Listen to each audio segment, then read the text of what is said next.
Spain world cup कुठे जिंकली माहितीये? पहिल्याच मिनिटाला मनाशी एक गाठ बांधली होती की शेवटची शिट्टी वाजल्यापर्यंत प्रयत्न सोडायचे नाहीत आणि सुरुवातीच्या 10 मिनिटांमध्ये पहिला शॉट ऑन टार्गेट. गोल नाही गेला पण पुन्हा प्रयत्न केला आणि प्रत्येक वेळेस समोर एक माणूस भिंतीसारखा उभा होता, मार्टिनेज.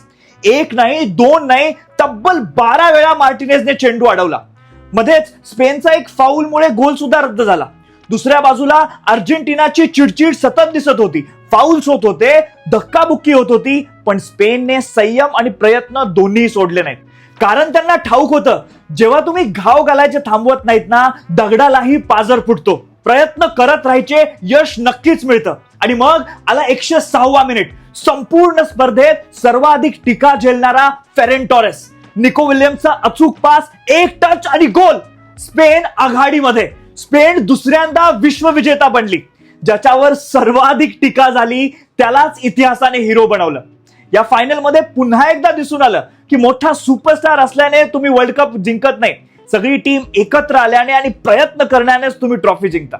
कदाचित आपण लिओ मेस्सीचा शेवटचा वर्ल्ड कपही पाहिला.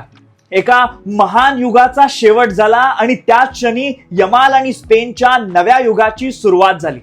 आजच्या फायनल नंतर लोकांना शेवटचा गोल नक्कीच आठवेल, पण इतिहासाला मात्र तोपर्यंत केलेला प्रत्येक प्रयत्न आठवेल. जर तुम्हालाही वाटत असेल की आज फुटबॉल जिंकलाय तर हा व्हिडिओ लगेच शेअर करा, कारण अशा प्रेरणादायी गोष्टी तुमच्यापर्यंत घेऊन येण्याचा हा माझाही एक प्रयत्नच आहे.